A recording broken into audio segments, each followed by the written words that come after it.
The morning sun reflected off the glass walls of the International Space Research Facility as Tai-Ho Kim walked through the main entrance. Today was no ordinary day. Today, humans would meet aliens for the first time. Tai-Ho checked his watch. 7:30 a.m. He was early, as usual. His black shoes clicked against the polished floor as he made his way to his office. At 35 years old, Tai-Ho was one of the youngest senior scientists at the facility. His dark hair was neatly combed, and his simple blue suit was wrinkle-free. He looked professional, just as Director Park had requested. Tai-Ho, there you are. Minna Lee, his longtime friend and colleague, jogged up beside him. Her lab coat fluttered as she moved. Are you ready to meet real aliens? Tai-Ho smiled slightly. As ready as anyone can be, I guess. You don't seem excited, Minna said, stopping him with a hand on his arm. I'm just nervous, Tai-Ho admitted. Director Park chose me to be part of the welcome team. What if I say something wrong? Minna laughed. You? Say something wrong. You're the smartest person in this building. That's why Park picked you. Before Tai-Ho could answer, a voice came over the building's speakers. Attention all staff. The Lysian delegation will arrive in 30 minutes. Welcome team members. Please report to conference room A immediately. Tai-Ho took a deep breath. That's my cue. Good luck, Minna said, giving him a thumbs up. Remember, you're representing all of humanity. That's what I'm afraid of, Tai-Ho muttered as he walked away. Conference room A was the largest room in the facility. Its walls were made of special glass that could turn opaque at the touch of a button. The long table in the center could seat 30 people. Today, half of those seats would be filled by aliens. Director Sunmay Park stood at the head of the table. At 60, she was a commanding presence with her silver-streaked hair pulled back in a tight bun. Her dark eyes missed nothing. Dr. Kim, she said when Tai-Ho entered. Good, you're here. I need you to set up the holographic display for the presentation. Yes, Director. Tai-Ho moved to the control panel on the wall. As he worked, more humans filed into the room. The United Nations Secretary General, the President of the World Science Council, military officers, government officials. Everyone was dressed in their best clothes, faces serious but eyes bright with excitement. At exactly 8:00 a.m., the doors opened again. The room fell silent. The aliens, the Lysians, entered. Tai-Ho's breath caught in his throat. They were tall, at least 7 feet, with slender bodies that seemed to flow rather than walk. Their skin shimmered with a faint purple glow. Instead of hair, they had what looked like delicate fins that ran from their foreheads down their backs. Their faces were almost human-like, but their eyes were larger, with vertical pupils that reminded Tai-Ho of cats. They were all female. At least, they appeared female to human eyes. The leaders stepped forward. I am Nera, chief diplomat of the Lysian Collective, she said. Her voice was melodic, but there was a coldness to it. We greet the people of Earth. Director Park bowed slightly. Welcome to Earth, Chief Diplomat Nera. I am Director Sunmay Park of the International Space Research Facility. We are honored by your presence. Nera's eyes swept across the room, lingering on each human face. When her gaze met Tai-Ho's, he felt a chill. There was something dismissive in those alien eyes. Please be seated, Director Park said, gesturing to the chairs. As the Lysians sat, Tai-Ho noticed they moved with perfect grace. Their clothing, if it could be called that, seemed to be made of a material that changed colors with their movements. It was beautiful. Director Park began the official welcome. She spoke of peace, cooperation, and the historic nature of this meeting. The human officials nodded along, smiling eagerly at the aliens. The Lysians did not smile back. When Park finished, she turned to Tai-Ho. Now, Dr. Kim will present an overview of human scientific achievements and areas where we hope to collaborate with the Lysian people. Tai-Ho stood, his heart pounding. He activated the holographic display. A 3D image of the solar system appeared above the table. Honored Lysian delegates, he began. I am Dr. Tae-ho Kim, xenobiologist and quantum physicist. On behalf of Earth's scientific community, I welcome you. He touched the control panel, and the hologram changed to show Earth's technological timeline. Humans have made rapid progress in the last century. We have developed fusion energy, cured most diseases, and begun terraforming Mars. Our quantum computers. A sound interrupted him. It took Tae-ho a moment to recognize it as laughter. Nara was laughing, and the other Lysians soon joined her. Tae-ho stopped speaking. The human delegates looked at each other in confusion. Is something amusing, Chief Diplomat? Director Park asked, her voice carefully controlled. Nara's laughter subsided. Forgive me, Director Park. It's just that. Your achievements are so quaint. The room temperature seemed to drop 10 degrees. Quaint. The UN Secretary General repeated. Yes, Nara said. She stood and waved her hand. The holographic display flickered, then changed to show technology Tae-ho had never seen before. This is what Lysian children learn to build before they reach maturity. The images showed machines that defied human understanding, ships that seemed to bend space itself, devices that manipulated matter at its most basic level. Your fusion energy is equivalent to a child's toy to us, Nara continued. And your quantum computers, we abandoned that primitive technology 1,000 years ago. Tae-ho felt his face grow hot. The other human delegates shifted uncomfortably. Perhaps, Tae-ho said, finding his voice, we could learn from each other. Different perspectives often lead to new innovations. Nara turned her cat-like eyes to him. What could we possibly learn from you, Dr. Kim? Your species still pollutes its own planet. You fight wars over resources. Half your population lives in poverty, while the other half waste enough to feed them all. Tae-ho had no answer. Every word she said was true. And physically, Nara went on, walking around the table to stand beside Tae-ho. You are so fragile. She reached out and touched his shoulder, her fingers long and cool through his suit. So small. Tae-ho stood still, aware of every eye in the room on him. He was not a small man by human standards. But next to Nara, he felt like a child. Your lifespans are brief, Nara said, addressing the whole room now. Your bodies require constant maintenance. You sleep away 1/3 of your already short lives. How do you accomplish anything at all? Director Park cleared her throat. Chief Diplomat, while we acknowledge the advanced nature of your civilization, we had hoped this meeting would be about building bridges between our peoples. Nara returned to her seat with fluid grace. Of course, Director. We did not travel all this way simply to point out your limitations. The Lysian Collective is interested in establishing trade relations with Earth.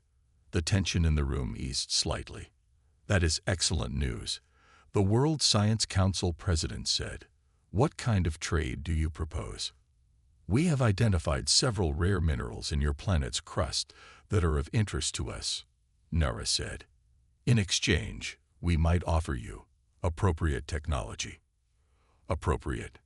Tae-ho asked before he could stop himself. Nara's lips curved in what might have been a smile. Technology suitable for your current developmental stage. Dr. Kim, we wouldn't want to overwhelm you. The condescension in her voice was unmistakable. With respect, Tae-ho said, standing straighter, humanity has overcome countless challenges to reach this point. We've survived ice ages, plagues, and our own destructive tendencies. We've mapped the human genome, split the atom, and sent probes beyond our solar system. We may not be as advanced as the Lysian people, but we are not children. The room fell silent. Director Park gave Tae-ho a warning look, but he held Nara's gaze. After a long moment, Nara spoke. Passion. How typical of young species. She turned to Director Park. Perhaps before we discuss trade further, we should determine if humans are truly ready for Lysian technology, no matter how basic.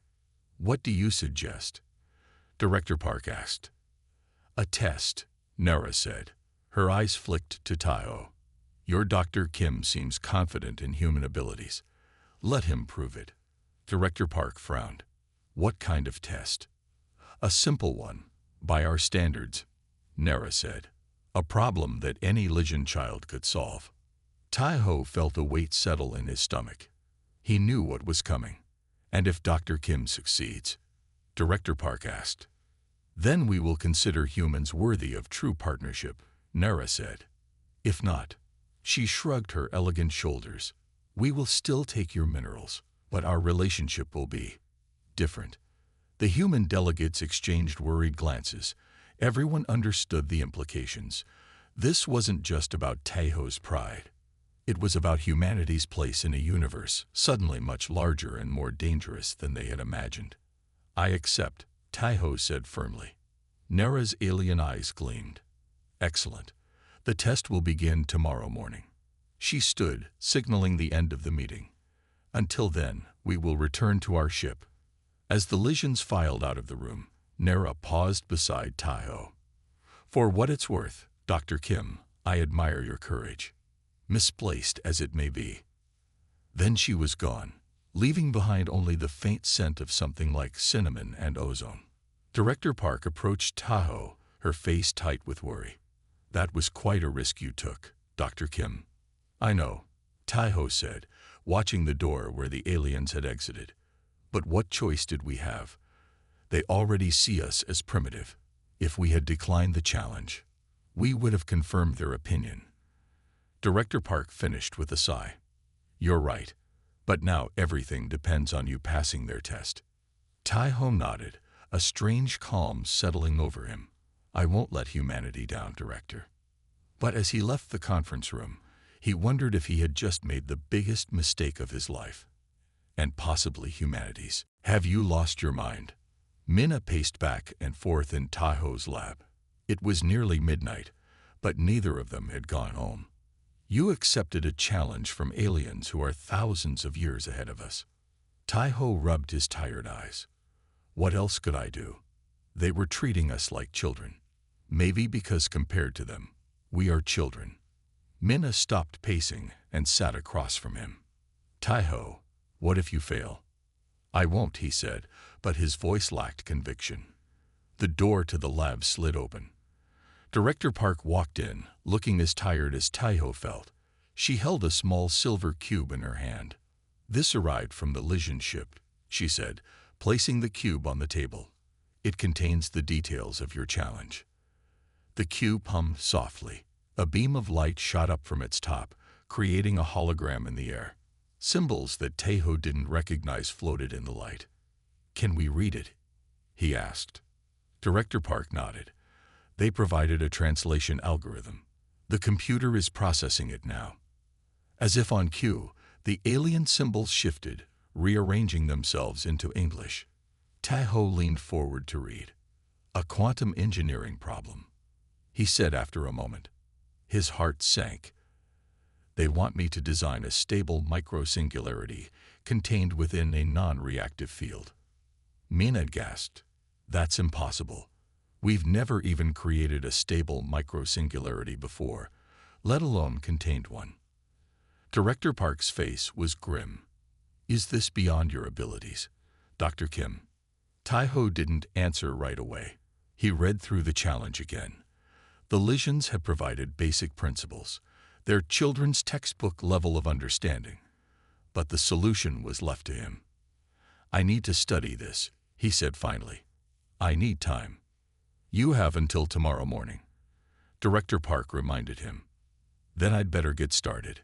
Taiho stood up and walked to his workstation. Minna, can you help me analyze these Lijan principles? There might be clues in their approach. Minna nodded, her earlier panic replaced by determination. Of course. Director Park watched them for a moment. Dr. Kim, she said, her voice quieter now. There's something you should know. Taiho looked up from his computer. Our satellite monitoring has detected 23 Lijan ships in high orbit, she said, not just the diplomatic vessel we knew about. They've been cloaked until now. 23, Minna whispered. Why so many? Director Park's expression was grave. The UN Security Council believes their positioning for possible resource extraction, with or without our agreement. The weight of what Director Park was saying hit Tahoe like a physical blow. This wasn't just about pride anymore. It was about Earth's future. So if I fail this test, he began, then the Lysians will likely take what they want anyway, Director Park finished. But if you succeed, we might have a chance at a real partnership, one where we're not simply primitive beings to be exploited. Tahoe nodded slowly. I understand. As Director Park left, Minna moved to Tahoe's side. No pressure, she said with a weak smile. None at all, Tahoe replied, turning back to the challenge. Hours passed. The lab grew quiet except for the hum of computers and the occasional murmur as Tahoe and Minna discussed the Lysian principles. At 3 a.m., Minna fell asleep at her desk. Tahoe covered her with his jacket and continued working. The Lysian approach to quantum mechanics was different from human theories in subtle but important ways. They seemed to view space-time as a fluid medium rather than a fabric. Their mathematics reflected this, using equations that reminded Tahoe of fluid dynamics. By 5 a.m., his eyes burned from staring at screens, and his back ached from sitting too long. But he had begun to see a pattern in the Lysian formulas. There was something, not wrong, exactly, but limited in their approach. They're missing something, he muttered to himself. They're treating quantum fluctuations as uniform, but they're not. He grabbed a stylus and began writing equations on his tablet. If the Lysians were right about space-time being fluid-like, then quantum fluctuations would create something similar to eddies in a stream.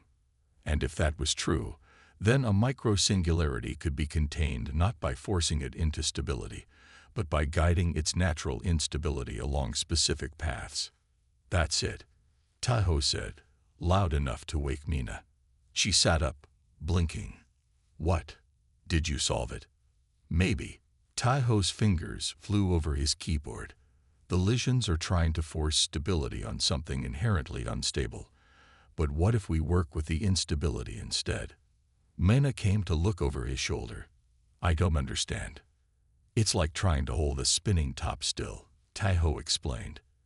You can push directly against it, but it will fight you.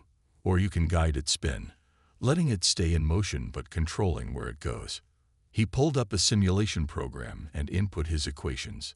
The computer whirred as it processed the complex math. If this works, Tahoe said, we'll create a containment field that doesn't fight the micro-singularities' fluctuations, but channels them in a controlled pattern. The simulation ran. On the screen, a tiny black dot appeared, the micro-singularity.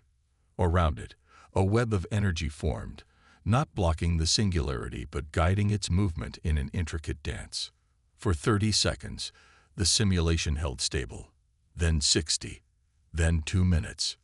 It's working, Minna whispered. Tahoe, it's actually working. Tahoe watched the simulation continue to run stable past the 5-minute mark.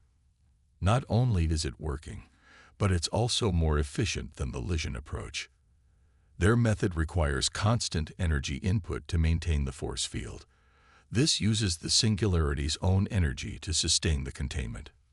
Minna squeezed his shoulder. You did it. You actually solved an alien challenge. Tahoe smiled, but exhaustion was catching up with him. Let's not celebrate yet. I still need to present this to Nara and the Lysian delegation. At 8 a.m. sharp, Tahoe stood in conference room A again. He had showered and changed into a fresh suit, but nothing could hide the dark circles under his eyes or the slight tremor in his hands from too much caffeine. The Lysian delegation entered, Nara at their head. Her expression was one of polite boredom, as if she already knew the outcome of this meeting. Dr. Kim, she said, taking her seat, I trust you have had sufficient time to consider our little challenge. Tahoe nodded. I have a solution to present. Nara's fins fluttered in what might have been surprise. Indeed. Please, proceed. Tahoe activated the holographic display. His solution appeared above the table. The equations, the simulation, the results. Rather than forcing stability on the microsingularity, he explained, my approach uses its own quantum fluctuations to create a self-sustaining containment pattern.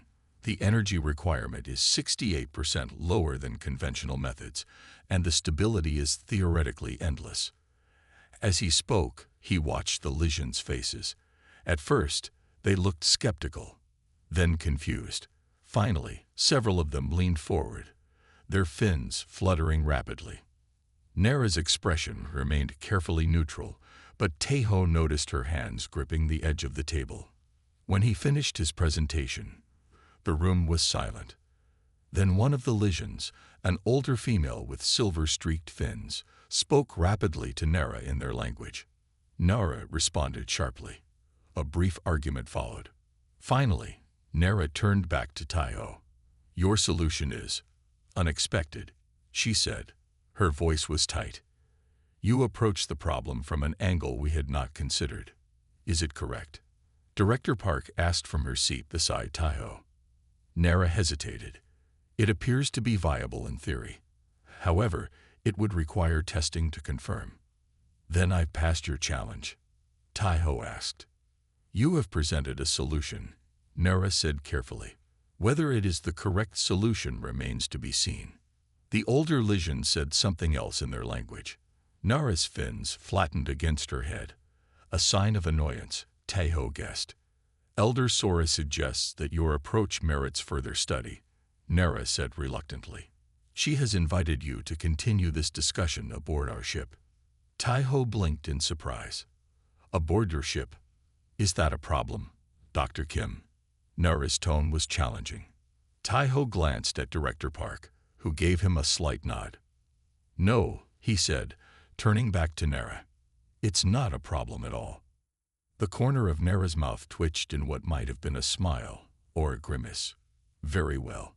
You will be our guest for 3 days while we evaluate your solution. Be ready to depart in 2 hours. As the Lysians left the room, Minna hurried to Tahoe's side. A guest on their ship. Is that safe? I don't know, Tahoe admitted, but it's progress. They're not dismissing us outright anymore. Director Park joined them. This is a significant opportunity, Dr. Kim. No human has ever been aboard a Lysian vessel. I know. Tahoe watched the door where the aliens had exited. I just hope I'm ready for whatever comes next. 2 hours was not much time to prepare for a trip to an alien spaceship. Tahoe packed a small bag with clothes, his tablet, and basic toiletries. He wasn't sure what the Lysians would provide or what he would need. Director Park met him at the facility's landing pad, where a small Lysian shuttle waited. Its smooth purple hull gleamed in the sunlight. Remember, Park said quietly, you're representing all of humanity now. Whatever you see, whatever you learn, it could shape our relationship with the Lysians for generations. No pressure, Tahoe muttered. The shuttle door opened. Nera stood in the doorway, her tall form framed by the alien technology behind her. Dr. Kim, she called. It is time to depart. Tahoe nodded to Director Park and walked toward the shuttle. Each step felt heavy with responsibility. Inside, the shuttle was unlike any human craft. There were no visible controls, just smooth walls that pulsed with a soft light. The seats seemed to grow from the floor, made of the same strange material as the rest of the ship. Please sit, Nera said, gesturing to one of the seats. Tahoe sat down. The seat adjusted to his body, becoming more comfortable than it had looked. Thank you for this invitation, he said, trying to be diplomatic.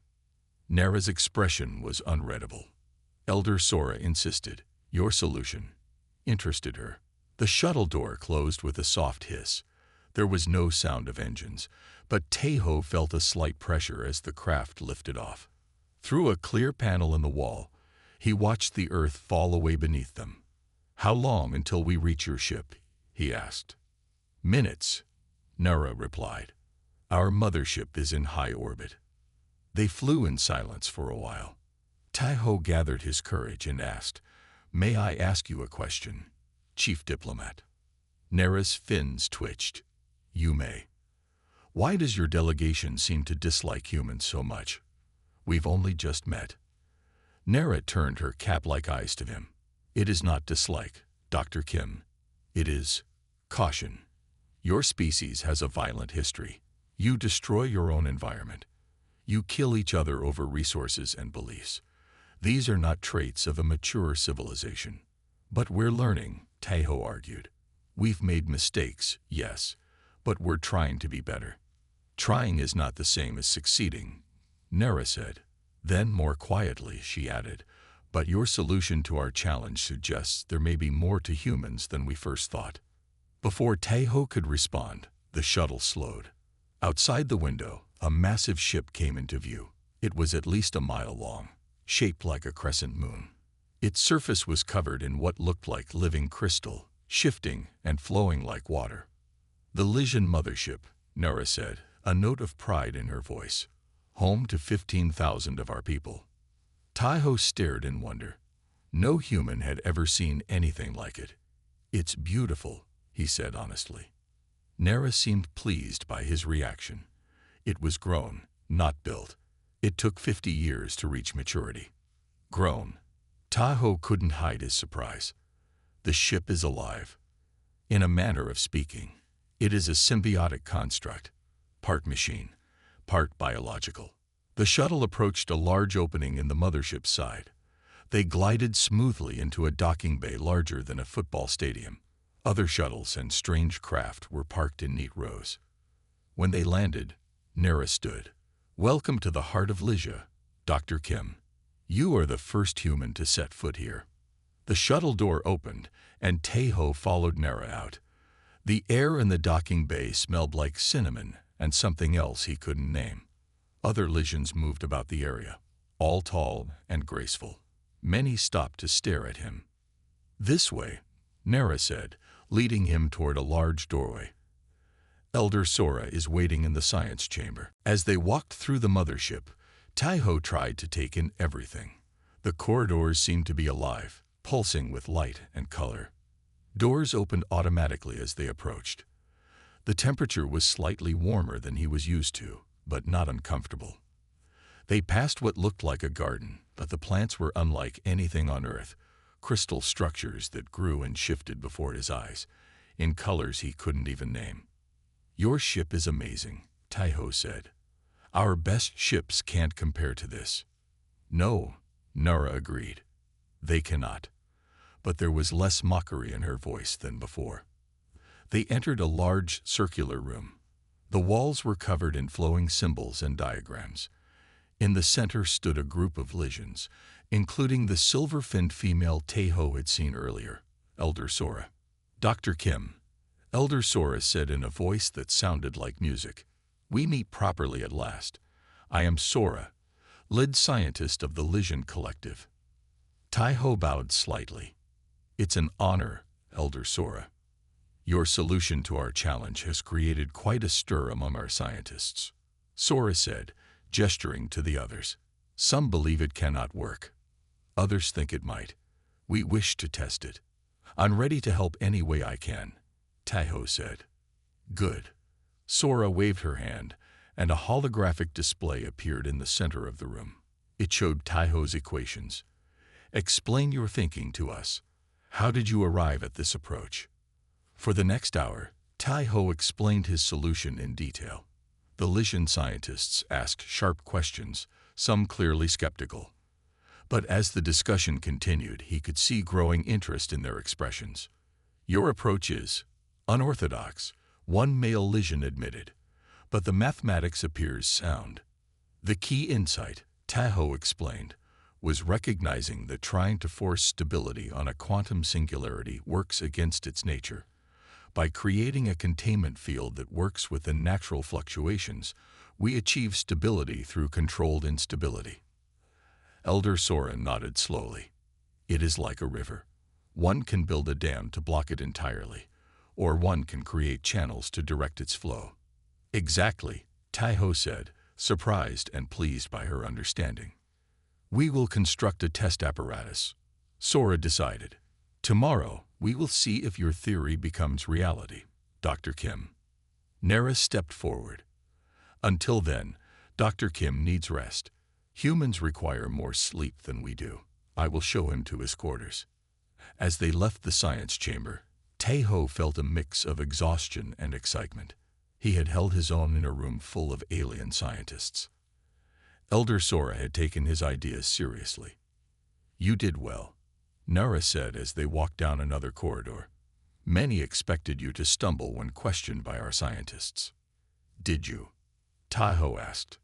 Nara's lips curved slightly. I reserve judgment. After watching you solve our challenge, I learned it is unwise to underestimate you.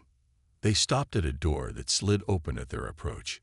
Inside was a room that looked almost like a human hotel suite, but with alien aesthetics, curved walls, living light, and strange furnishings. These will be your quarters, Nara said. The room will adapt to your preferences over time. Food will be provided that is compatible with human biology. Thank you, Taeho said, for the hospitality and for the chance to prove my solution. Nara looked at him with an expression he couldn't quite read. Rest now, Dr. Kim. Tomorrow will be challenging. As she turned to leave, an alarm suddenly blared throughout the ship. The lights in the corridor turned red. Nara froze, her fins standing straight up in what Taeho now recognized as alarm. What's happening? He asked. Emergency in the engine core, Nara said, her voice tense. She touched a panel on the wall, and a stream of Lysian symbols appeared. Her eyes widened. What is it? Taeho pressed. The quantum drive is destabilizing, Nara said. If it collapses, the entire ship could be destroyed. Can I help? Taeho asked without hesitation. Nara stared at him for a moment. This is not your problem. Human. 15,000 lives are at risk, Taeho said firmly. That makes it everyone's problem. Nara studied his face, then nodded once. Come, the engine core is this way. As they ran through the corridors, Taeho thought of what his solution might mean not just for human-Lysian relations, but for the immediate survival of everyone aboard this massive ship. His theory about controlled instability was about to be tested in the most dangerous way possible. Taeho ran alongside Nara through the living corridors of the Lysian mothership. The alarm continued to sound, and other Lysians rushed past them, their normally graceful movements now hurried and tense. The engine core is at the center of the ship, Nara explained as they ran. The quantum drive creates a controlled singularity that powers everything aboard. And now it's becoming unstable. Taeho asked, trying to keep up with her long strides. Yes, something has disrupted the containment field.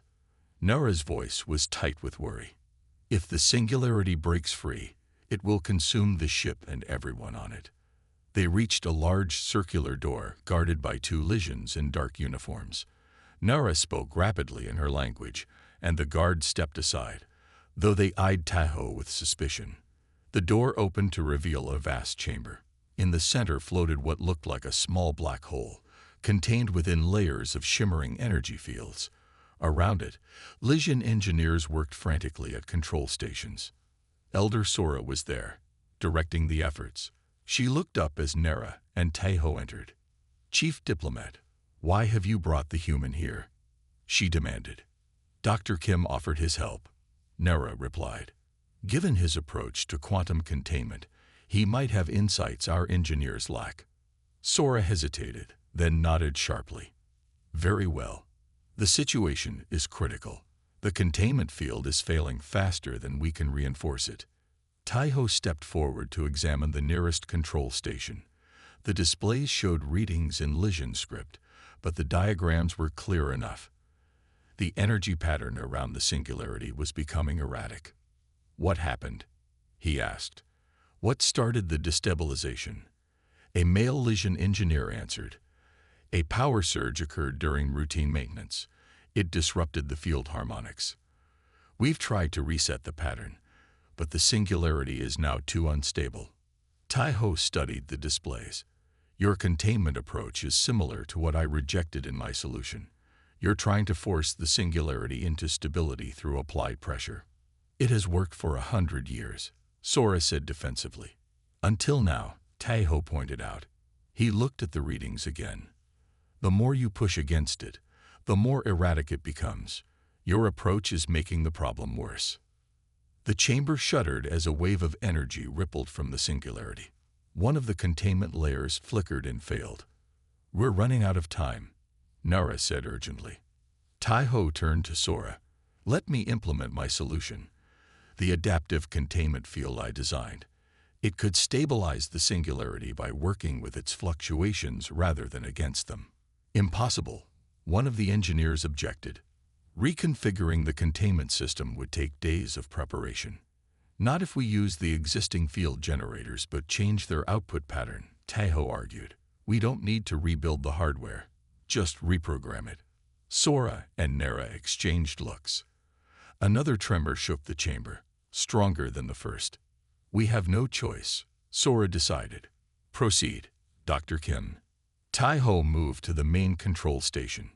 I need access to the field generator controls. A Lysian engineer reluctantly stepped aside. Taiho examined the interface, which thankfully had visual elements he could understand. The system was complex, but its basic principles were clear. He began entering his equations, adapting them to the Lysian technology. This will disrupt the remaining containment layers temporarily, he warned. The singularity will expand for a few seconds before the new pattern takes effect. That could destroy half the ship, an engineer protested. If we do nothing, the entire ship will be lost, Taiho replied firmly. This is our best chance. Sora stepped forward. Do it. Taiho took a deep breath and activated the new program. The existing containment field flickered and disappeared. The singularity immediately began to grow, its black surface expanding rapidly. The chamber shook violently. For 3 terrifying seconds, nothing happened. The Lysians backed away, their fins flat against their heads in fear. Then, slowly, a new pattern of energy formed around the singularity. Unlike the rigid barriers of before, this field flowed and pulsed, adapting to the singularity's movements. The black hole's expansion slowed, then stopped, then gradually began to shrink back to its original size. The chamber stopped shaking. The alarms fell silent. It's working, Nara breathed, moving to stand beside Taiho. On the display, the readings stabilized. The new containment field wove itself into a complex dance with the singularity, guiding rather than forcing its energy. Remarkable, Sora said, studying the pattern. The power consumption is dropping, yet the containment is more effective. She looked at Taiho with new respect. You have saved our ship, Dr. Kim, and proven your theory correct. The other Lysians in the chamber stared at Taiho with a mixture of surprise, relief, and, for some, reluctant admiration. Taiho felt suddenly tired. The adrenaline that had carried him through the crisis ebbed away, leaving exhaustion in its wake. I'm glad I could help, he said simply. Nara touched his shoulder lightly. Come, you need rest even more now. As they left the engine core, Taiho noticed the Lysians they passed looked at him differently. There was curiosity in their gazes, but the dismissive attitude was gone. Back in his quarters, Taiho sat heavily on the edge of the bed-like structure. Will the new containment system hold?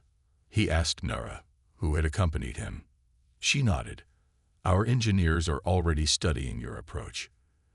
They believe it will be more stable than our original design. She paused, then added, I have never seen Elder Sora impressed by an outsider before.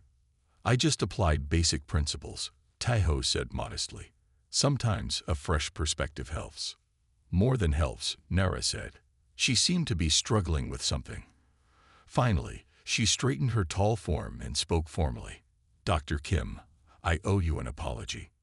Taiho looked up in surprise. I judged your species too quickly, she continued. I saw your technological limitations and assumed intellectual limitations as well. That was incorrect. Thank you, Taiho said, genuinely touched. But I'm just one human. We're a diverse species.